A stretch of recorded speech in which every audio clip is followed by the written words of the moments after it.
mBaile sílim tá Dréacht Straitéis agus Chéadaoin iste coppla ceathar nach chuige iste atá an cóchaiste déile a bheits ag plé leis an stráteis fí Bliain do Gaeilge so agus bhí sé an dearfa faoi agus dúirt go muirte de deangáin agus go muirte i gceiste chus na rudaí táid rá agus sin an phríomhhaid go muid teáinniu le casúlas na daoine seo go bheice siad cinenne tuairimí tugan agus tá chuid is mó chuí dearfa.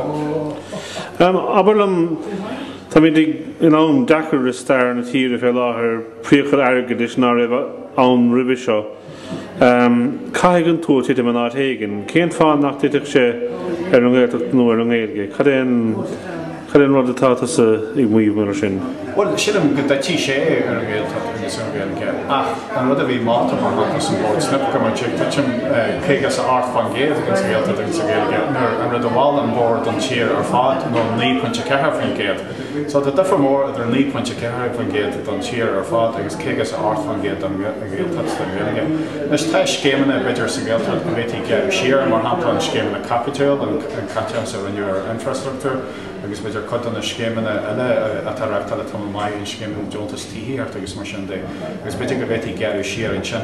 Atá scéimena eile mar hapla cos le scéimena martí íon sé aon céal ag náíarta le iad gearú siar mar tugan na scéimena sin airgad a seasatíir. Agus so sílam daine ná rinneú smaoinniu mar sceart ar na Maltaí seo. Agus go féidir ceiríthe réasúnta a bhainte má gan an mar deartha an rud le a cheatha an hána neacha. Ag an am chéanna atá na ciorruithe seo á phlé tá an Dréacht Straitéis don Gaeilge don Gaeltachta go ceann a seo go ceann fithe bliain. Agus big symbol airgad a teáil chuna sinna chur a bhaim, ní lis a gin go fóil cé bhéad. An mesan tú go gurfar a bhaime, cad é do thuair mar sin? Well, sílim tá daine ag fáil tú raibhann stráteis seo, mar ever a híon má chorann tú an stráteis a gompraid leis an tuarascail a hanig an Bórd Snip Nua. Tá an stráteis tá na Maltaí tá sa stráteis seo a bhád níos dearfaí i le Gaeltachta agus an Gaeltachta mar Gaeltachta agus an Gaeilge. Agus mar sin sílim is gur tús maithetá, gur seo chead bhfuil réamh an stáit ag chur idir na cóchathe ar gníomhaíochtaí an stáit agus gháil spricin na sáidear da chumá. Nes cinnte bé airgad bé muinniu i gceist. San aml haar níl airgad agus muinniu ar fáil. Ar a léad mat an plán da chumá, béis a bhain nar a thachas an muinniu ar líne, béis a bhain cinna príochtaí tá bhain cinnéid leis an táirgad a chathe agus mar sin dé. Ribh seo agus beidir go sin an ligad a bhí ar an stáit go dtí seo le deimhníonna nuas bhí neart airgad an níró plán agus an sin níró príochtaí an ó híomh an caitehas. Ar léad inis má tá plán sin nar a thachas an táirgad agus tuí sé a míon na lágtra ag náíochta seo an gcónaí, béis an cinnéid bhfuil de géirí an táirgad a chathe agus is bontáiste mór ómara gohfuil stráteis mar seo da chumá ag an rialtas. Agus cinan na rudaí tam daine géirí bhainte maithniu mar haplainn seo, nó gáil a bhéim ar an rasúra chomhaid inas go lecha siad sin sin stráteis agus leis na principal agus na príomh Maltaí a an rialtas le tacht más fiar na pobal re. Ní mit cinse agus na hasasta daine mar hapla a mí lunasa ag déanamh factais in Maltaí an Bórd Snip Nua. Ní raibh aine cinse ag an am sin, cin rialtas a bháin na mí na Nollaig.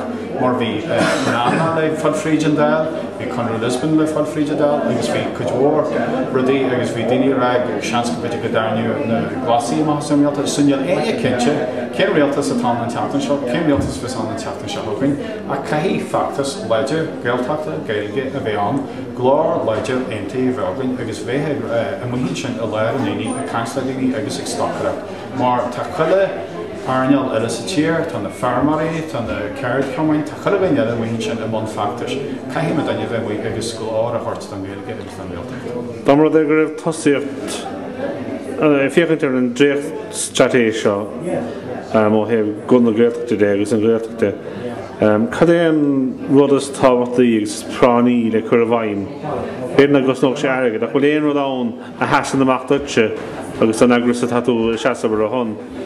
Iad fi chur a bhaim agus íonach tarife resume to topic.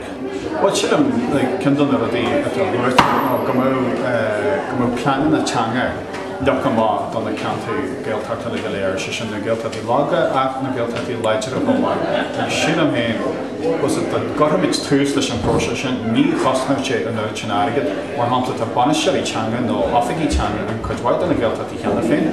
Tá muintir reptal amach an líana a gachaí síniu beag leis an muintir sin go bhhéidir le tús a hádas na planan na teanga sin agus a tús a háir leis an próise play seo an san Gaeltachta sin chéna ciorruithe atá ag bheith na cantar seo ciorruithe se go dhéanamh ó híomh idethes ó híomh an áige ó híomh sport ó híomh rudaí seo le go tuainte geirí ristí sa plán teanga.